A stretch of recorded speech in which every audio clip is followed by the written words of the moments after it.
Okay, so I'm going to introduce you to our podcast audience.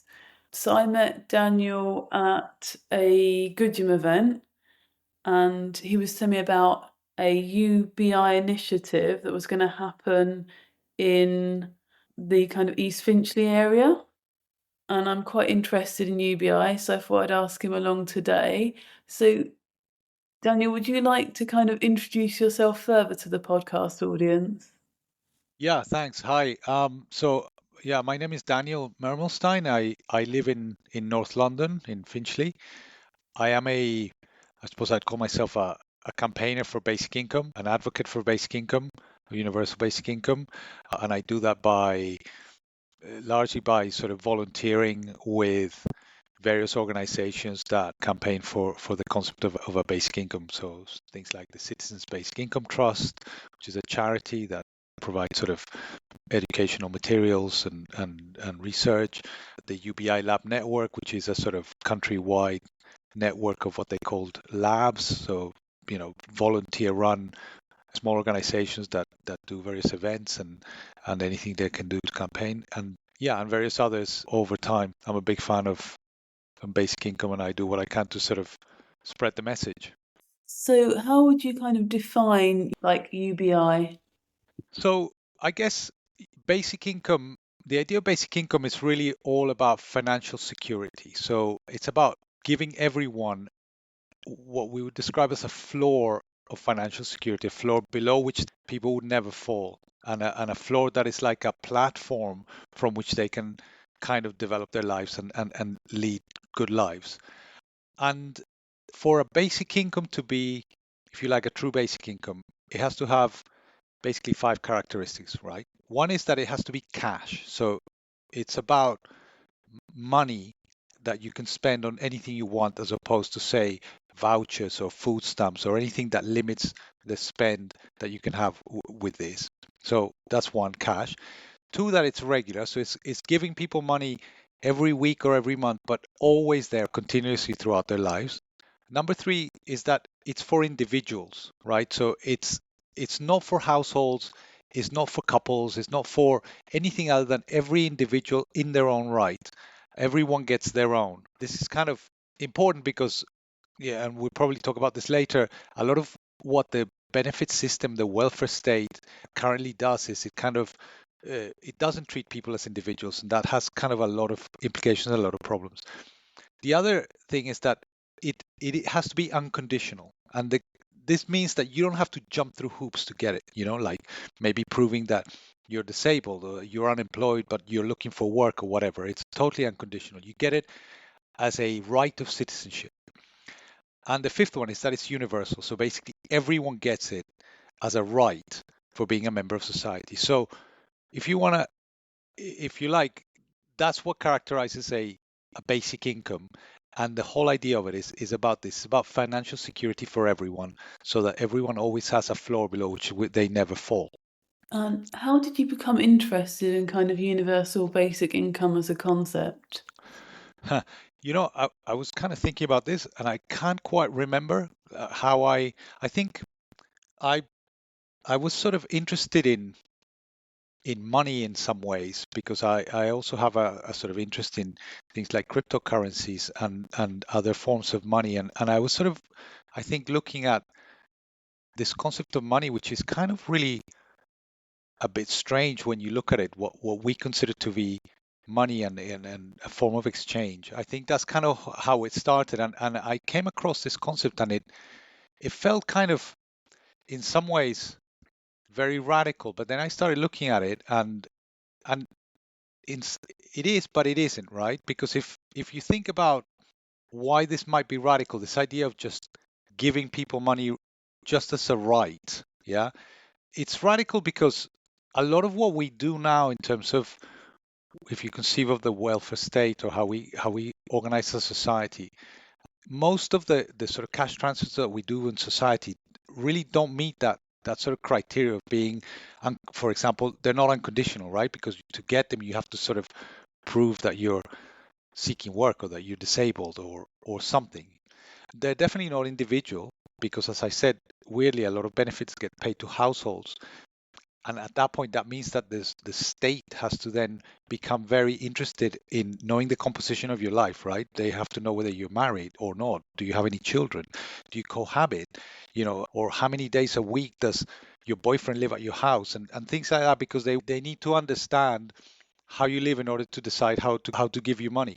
And they're definitely not regular, because, as you know, we see examples of this in the press all the time. Every time your circumstances change, your payments change, or they stop, or you have to reapply. So in that respect, this idea of a basic income that just applies to everyone simply for being a member of society feels quite radical, right? But on the other hand, actually, if you think about it, it's not very radical, because you could say that we already have some forms of basic income right now today, right? For example, the state pension is almost like a basic income, right? Once you reach a certain age, you start getting it, and then you get it until you die. And everyone gets more or less the same basic state pension. So you could say the state pension is UBI for old people. And then if you go the other end of the spectrum, child benefit is also universal, right? It's for every child. And until very recently, it was completely, every child got the same. Now they tax some of the higher earners and stuff, but fundamentally it was. So we already have a lot of universality in the system. So in some ways, it's not that radical. And so the more I looked at it, the more I thought this has the potential to really transform, I guess, the way we conceive of our society and the way we all relate to each other as members of that society. What's the sort of history in terms of UBI as an idea? Well, yeah, well, this was the other thing. When I started looking at this, I thought, is this like a new thing? Because I'd never heard of it, and it turns out that it isn't, right? It's in fact an idea with a very long pedigree, if you like. Back in the 18th century, there was this guy called Thomas Paine, and he was uh, a philosopher and also an activist, if you like, in the American Wars of Independence. And he wrote this long essay called Agrarian Justice, and in it he basically said his main contention was that the earth, so land, which was the productive asset, the only productive asset at the time, could never really be held in private property. That land was the common asset of all humanity, right? And but then he didn't really advocate a kind of communist fantasy or anything. All he said that was that no one could really claim to own a piece of land, right? Because whoever it was, the first person who put a fence around it, he basically stole it from everyone else who was around there, and this was an injustice. But what he said was, it's kind of the value of the improvement of the land rather than the land itself that you can keep as private property. So if you have a piece of land and you plant something on it, you can keep what you plant. But for the land itself, you basically, if you own it, you owe everyone else like a rent for it, because everyone else is the owner of this piece of land. And basically, he was saying, from that rent that we collect from every landowner, we would pay this basic income. And he said, this is how we ensure that everyone, even if they don't own the land, they still have access to the fruits of it, basically. And that's kind of how he saw it. And this was 200 years ago. And the key thing from that, if you think about it, is that this wasn't charity fair.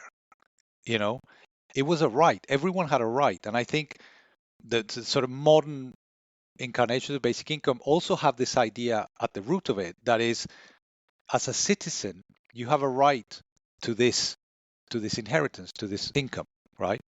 And then over the centuries, lots of people have come out in support of it. And interestingly, and this is another thing that when you start looking at it, you realize it's very popular both on the right and on the left of the political spectrum, right? So in the basic income movement, we say basic income is not left or right, it's forward. And this is because, from the left, you got people like Bertrand Russell, Martin Luther King, who saw it as a way of righting injustice and making redistribution.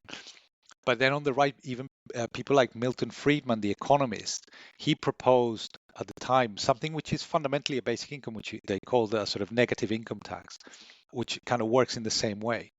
And they've all done it for different reasons, for efficiency of the economy or for righting justice, but they all see at the root of it this this kind of belief that it can do a lot of good. And that's why people like me are out there sort of campaigning and educating around this idea of basic income. So you mentioned things like land as means of kind of obtaining the money for basic income. That's kind of something that was sort of proposed a couple of 100 years ago. But there is, I suppose, a more recent suggestion. So there's this person on the left in France who was suggesting, for example, like a tax on robots to Hmm. fund basic income. I think in a way, how you pay for it is something that can be debated, right? And there are lots of different suggestions and different ways to potentially pay for a basic income. And it partly depends how generous a basic income you want to give. So let me give you some examples. So yeah, tax on robots, for example. Another one has been like a tax on like a carbon tax, right? Taxing carbon emissions and things like that, and effectively using that money to fund the basic income.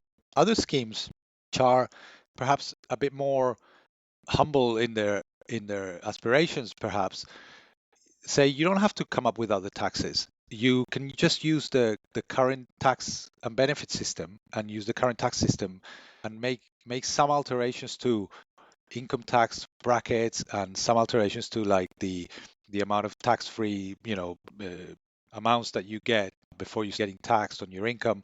All of those things to fund what is effectively a modest but nevertheless a real basic income for everyone. And all of these things have advantages and disadvantages, right? Using the tax system as it is now is a good thing because we already tax people on their income. And so we know we can model how these things would work. And there's a lot of work that gets done modeling changes to the tax and benefit system. And then you're already taking this money and you're basically distributing it in a different way.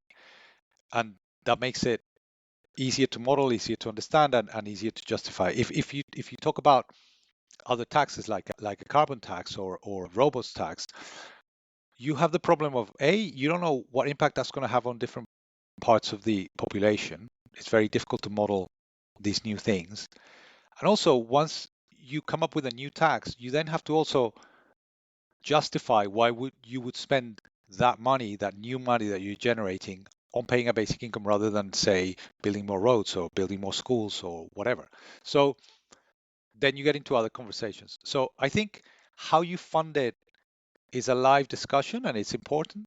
But I think in a way you have to take a bit of a step back and actually, before you talk about that, you need to kind of make the case and say, why is this a good thing?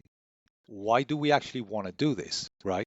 Because then, as we've seen with other things like the pandemic, where they did the furlough system and they started like basically paying everyone's salary for like a year, the money can be found and things can be done, but you need you need a reason and you need a vision and you need the political will to do it. And so to me, it's more important. It's almost like how you pay it is slightly a practical issue, and you have to get to that. You have to make the case before you get to that more practical issue. And talking of practicalities, do you have a kind of idea about, for example, like how much income people would have, or that sort of partly be, I suppose that would partly be related to the case for universal basic income? Yeah, again, how much depends on a lot of things. Personally, for example, I'm very much in favor of a modest basic income to start with because there are a lot of hurdles to overcome even to get to that. So layering on, new taxes or more problems is maybe counterproductive. I think the key thing here is not so much how much it is. It's about, I guess, what it means for us as societies, right? I think one of the reasons that people like me advocate for a basic income is that our current welfare system is fundamentally broken, right? It just doesn't work. As we know, it is very expensive to administer. It's very mean-spirited and it's very counterproductive, right? Because we know, for example, that there are a lot of There's a lot of benefits that go unclaimed, and they go unclaimed because human beings are self-motivated and proud. And if as a human being you're having to go in front of someone to show them and to prove to them that you're needy, that you're poor, that you're disabled, that's very humiliating and very demeaning. And so people don't do it. A lot of people just who would benefit from these sort of means tested benefits are simply not going for them because either they can't figure out the bureaucracy because the bureaucracy is made as difficult as possible to deter them, or they're too proud to put themselves through that ordeal. And so that's one thing. The other thing is that if you kind of think about it, you realize that the welfare state or the welfare system, if you like, is based on this idea of work being the path out of poverty. Okay. And and so basically everyone should be working is the assumption. And if you're not working, we'll help you until such a time as you can get back into work, which is the natural state of affairs. But the thing is that there is no correlation. There's no direct link between work and poverty, right? Because if you look at it, there are lots of people who do not work and are not poor, right? Like people who inherit money, people who win the lottery, plenty of people who don't work but are not poor. And there's even larger numbers of people who work and are still poor. So they keep having to go back to the state for more handouts and more money, right? So essentially what we're saying is there's no correlation between work and poverty, but there is a direct correlation between poverty and money, right? So essentially everyone who's poor has no money. So if what you're saying as a society is that you want to eradicate poverty or solve the problem of poverty, then what you need to do is give people money, because everyone who has more money is less poor. But not everyone who has more work is less poor. And not everyone who isn't working is poor. So essentially, it feels like we're just doing this backwards and basically punishing people for being poor. And what people like me are saying is, let's stop doing that. Let's accept that a lot of the things that happen to people who are poor are things that are not in their control, and that poverty for us as a society is incredibly expensive. It leads to really terrible health outcomes. It leads to violence. It leads to stunted development. It leads to crime. It leads to all sorts of terrible outcomes that we as a society pay for. So what we're saying is, hey, let's give people some basic financial security so they can have a platform to build kind of more meaningful lives. And that, to me, is the key thing. And how much it is and how in practice we get there, there are lots of ways, and there's a lot of people who have studied this and modeled this and etc. But I think we need to also win that argument first of why are we doing what we're doing, and surely there must be a way of doing it better. You mentioned in work poverty, so I suppose that UBI could kind of really help people out in this situation. So, for example, a situation where the employer is kind of taking advantage and paying quite low wages, or say, for example, someone has health issues and they have to temp because they can't work permanently. What do you think about these kind of situations? If you have a society where people have basic financial security, so when they are faced with an employer who is being abusive or wants to reduce their wages or give them terrible working conditions, people who have basic financial security are better able to stand up for their rights, are better able to demand better working conditions, better pay, etc., because the choice for them is not between working or starving, but it's between sort of working or living at the bare minimum that a basic income can give you. So people who have basic financial security are better able to do these sort of things and organize in the workplace, because they're not threatened with destitution if somehow their employer decides to fire them, right? They will just have to go and find another job or do something else. But in the meantime, they have what this basic financial security of a basic income. So, when I talk to people who are, in the labor movement, for example, who tend to be kind of quite against the idea of basic income, precisely because this idea that it will allow people not to work or something, I say it's the opposite. It's not about work or no work. It's between bad work and good work. Only if you have some means, some security, are you able to demand and obtain good work instead of just any work. UBI kind of come back to the advantages. It would allow people who, so you've got people in this economy or this at the moment who are just sort of, they're only able to obtain temporary work for whatever reason, maybe it's health reasons, and then they can kind of supplement their income. They don't have to kind of jump through hoops to get benefits, which they might not get because of who they're living with or that kind of thing. So I saw something on the internet, actually, it's quite a good example of the kind of situation that UBI would avoid. So there's this woman who wanted to go for benefits, but that would mean that she couldn't live with her other half because she wouldn't get as much in terms of benefits and she would be more of a strain on him. Mm-hmm. Yeah, this sort of stuff happens all the time. It was back to what I said about the state has to be constantly, in the details of your life. Who are you living with? I mean, why should the state care about that, right?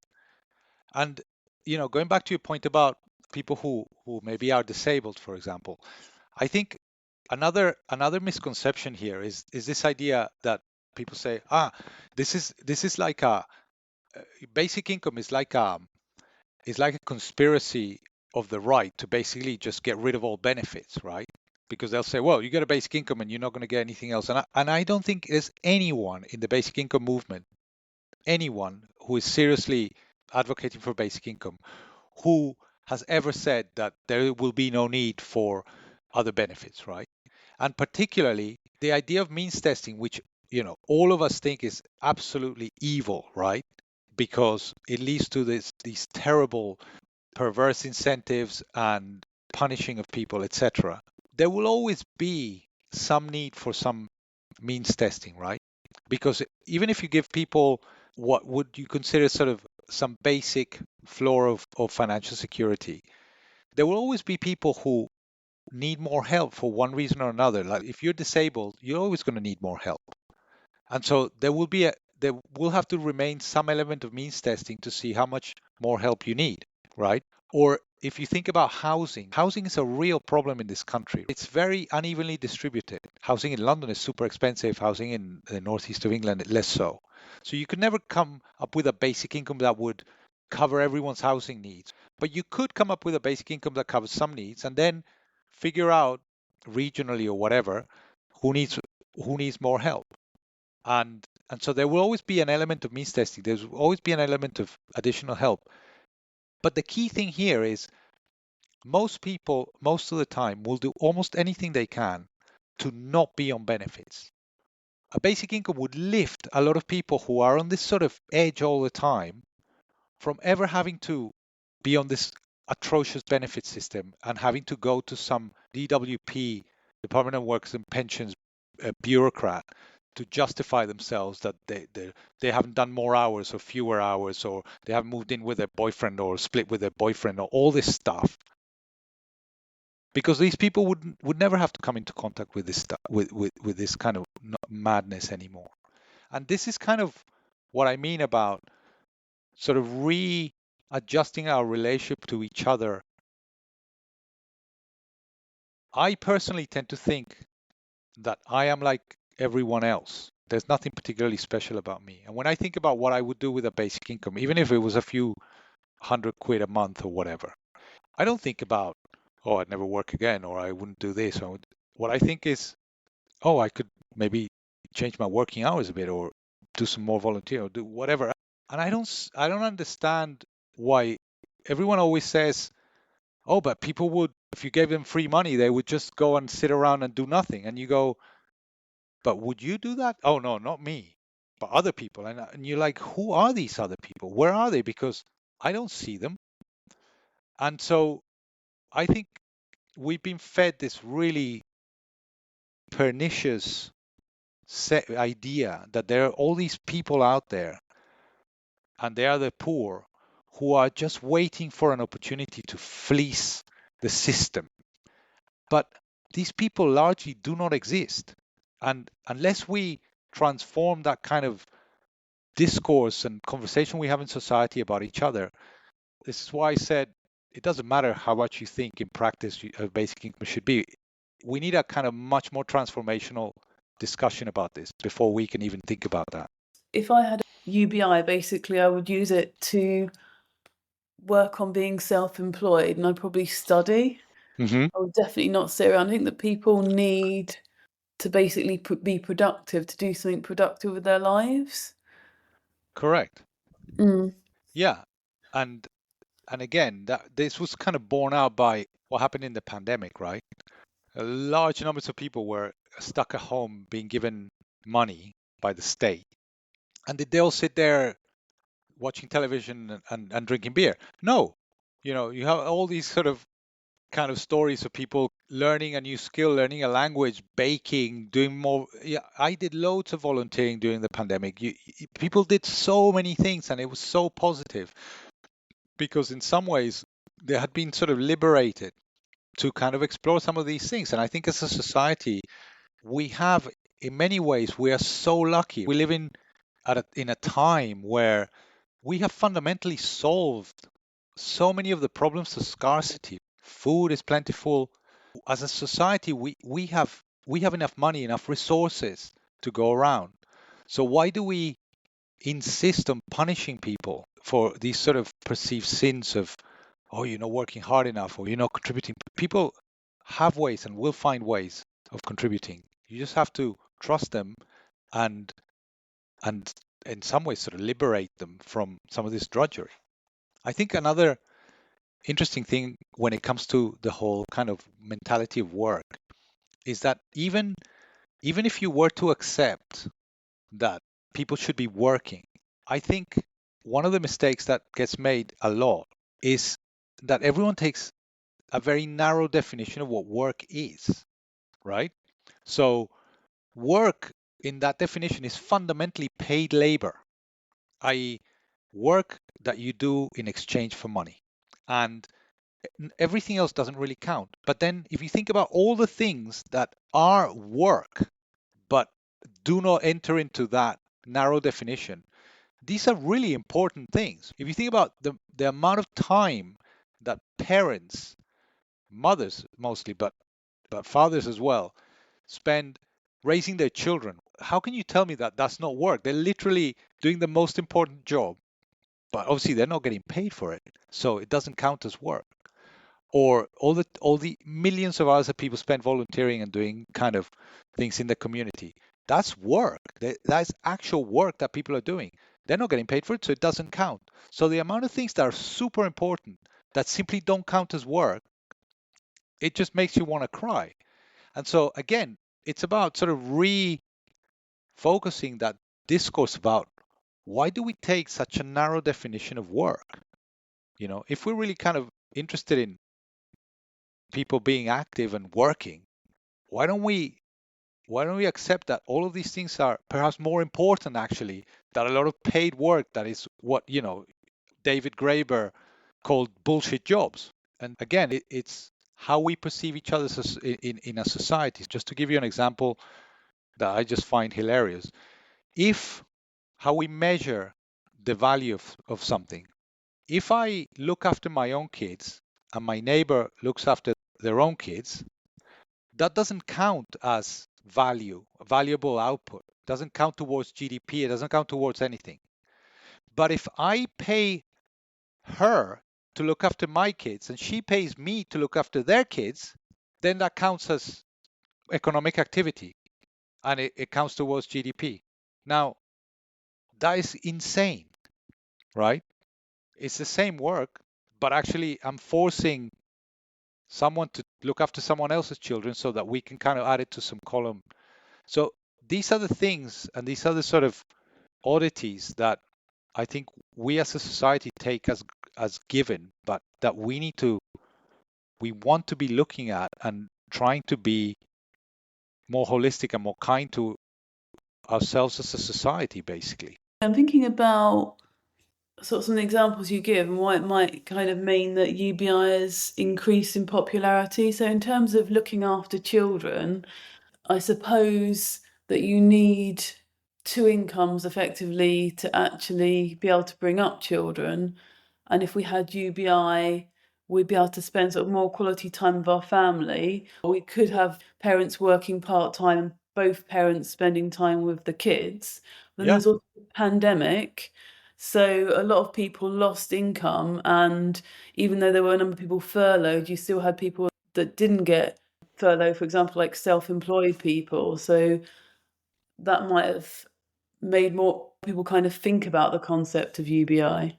Yeah, well, you'd hope so. And going back to the whole question around work and how we perceive it and how we value it, we haven't talked about this, but obviously there's never been a kind of UBI in any country. There have been a few trials of various lengths and various sort of different designs, but obviously by the very nature, trial of a UBI is not a UBI because you're having to pick some people, so it's not unconditional or universal, to give them some money, and it's not regular because maybe the study lasts for a year or 2 years or whatever, and then it stops. So by their very design, they're not real UBIs, but nevertheless, they give you an indication of how the incentives change if you have regular and unconditional money. And what these studies show is that people don't stop working when they get a UBI. Only some groups do.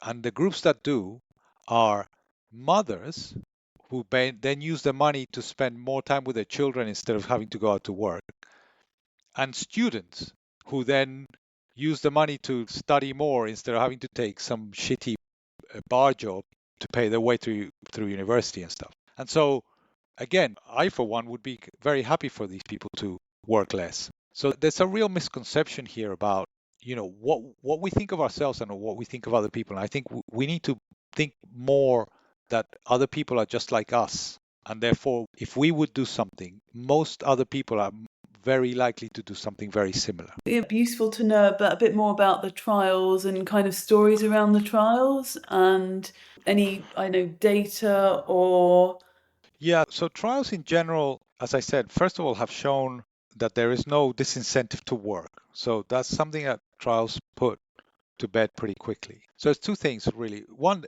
there was an amazing trial in Canada in the 70s where in a small town they decided to do a trial, and it was going to last for, I don't know, say 4 years. But then basically what happened was the government changed 2 years into it, and the new government were like, we don't want to do this. It's a waste of money, and they sort of just stopped it. The people had been sort of gathering evidence and doing all the stuff, and all that stuff got put in boxes and put away, and no one looked at it. And then 40 years later, about 10 years ago maybe, someone kind of found all these boxes and started looking at it. And the evidence was amazing because it was showing that, and this was like a trial of like a whole small town.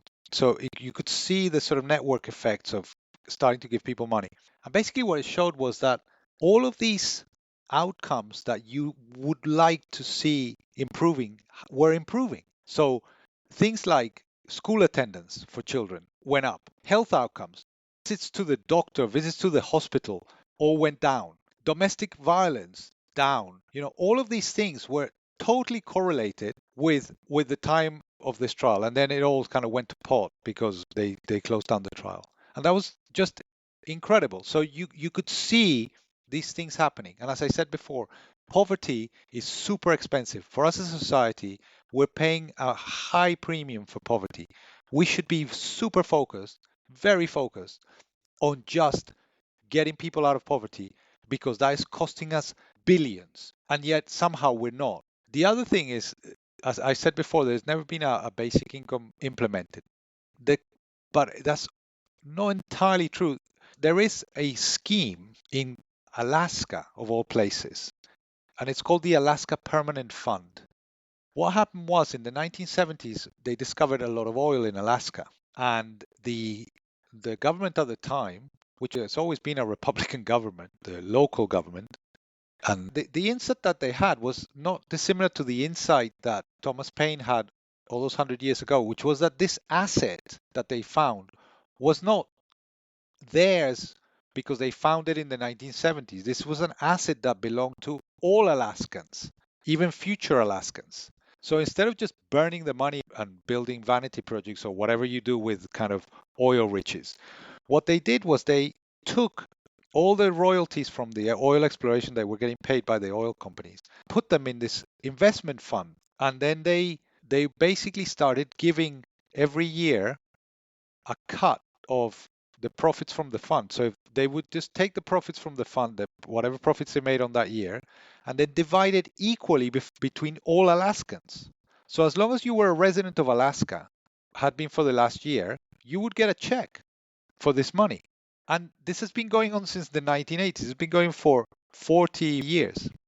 And the only reason is that it's not entirely a basic income is that you only get a paycheck once a year. So it's not very regular. And so it has these sort of distortions of a windfall. It's like when you win the lottery or when, you get a sudden windfall of money. And this is why basic income is important. That it's not important that there's a lot of money. What it's important is that it's regular and predictable. And the Alaska Permanent Fund isn't, because it depends on how much profit the fund makes, and then they divide it between the Alaskans people. So it's not a lot of money. It's maybe $2,000, $3,000 a year, but it makes a significant difference to a lot of people, and it has helped a lot of people a lot, particularly people who are more rural, etc. So these things work because, amazingly, giving people money makes them less poor, and when you become less poor, you're able to make better decisions in your life. And then, so I guess talking about these trials, we can talk a little bit about what you said at the beginning, which was the trial in East Finchley. Yes, please. And I'd also maybe afterwards, if you can address the one thing we haven't talked about. So we've talked about myths surrounding UBI, but we haven't actually talked about one of the common objections that basically UBI will cause inflation. So this idea that UBI causes inflation it's a bit misleading, I guess, because obviously it would partly depend on what kind of UBI scheme you would implement. So imagine if we decided that we're going to implement a scheme where we give people £1,000 a month, everyone, and we do it by printing money every month from the central bank. Well, of course, that's going to create inflation. On the other hand, if you have a scheme, which is some of the serious schemes that are that get proposed, like let's make some changes to the existing sort of income tax brackets, and let's make some changes to the way we do the tax and benefit system. That's not making any more money. It's just distributing money in a slightly different way, the money that is already there.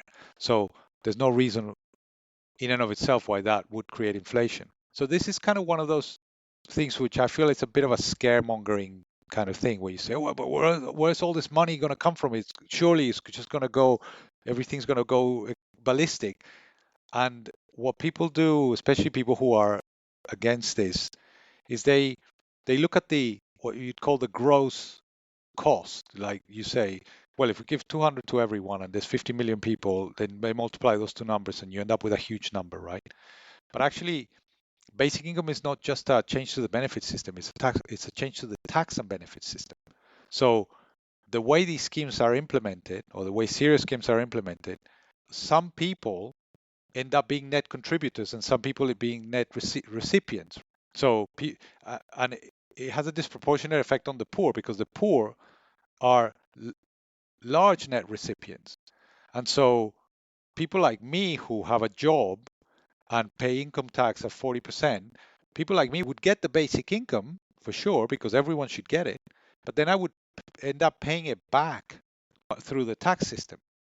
So I would either be net neutral in terms of income, or I would pay a bit more tax as a result of it. So the net cost of a basic income is much lower than this gross cost that people sort of normally talk about and then start sort of scaremongering about regarding inflation and things like that. And then if you could just finish off, please, with just some detail about the East Finchley or proposed East Finchley UBI trial. So basically, a few years ago, there was an organization called the Basic Income Conversation, and they started to look around for areas where they might run a basic income trial, and they landed on a few areas around the country which are areas of relative deprivation that have received money from like lottery money over the last 10 years. They're called the big locals. That's what they're called. So these are very local pockets in different places of the country where they have applied for and received lottery money on a yearly basis, and I think it's for about 10 years. And then they get to spend that money on very local projects for their communities. And so they approached a lot of these big locals, and to make a long story short, two of them ended up kind of getting enough into the process that it was proposed basically that these two areas would run a basic income trial. One is in East Finchley, it's called the Grange Big Local, and the other one is in Jarrow in the northeast of England called the Jarrow Big Local. And so basically, then there was a plan was put together by this think tank called Autonomy, and it's a very detailed sort of proposal of how to run this trial. They brought in a research partner, which is the University of Northumbria. So this is quite a serious proposal for a basic income trial. And the key thing is the money. Like, how do you fund it? So at the moment, this whole thing is in fundraising stage. But if the money can be found, then the proposal at the moment is that they're very small trials, but they will pick 15 people in each area and give them a basic income for 2 years. And they are going to, because it's such a small number, because the stuff is expensive, they're going to do some research which is mostly qualitative rather than quantitative. So they're going to survey people, they're going to have a control group, and they're going to survey people regularly to see what difference it makes to them in terms of their health, their job prospects, their general sense of well-being, etc., etc. The having this sort of regular income for a couple of years, and then it will publish a report.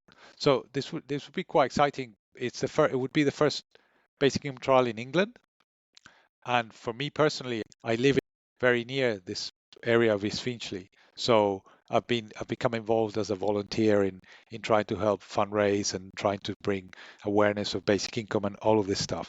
So yeah, it's a quite an exciting prospect, and the key thing is the money. So we're currently sort of fundraising for it, trying to see if we can find someone's money up and that we can run the trial. If you like the podcast, please share, comment, like, subscribe, and follow the Instagram, which is of the same name.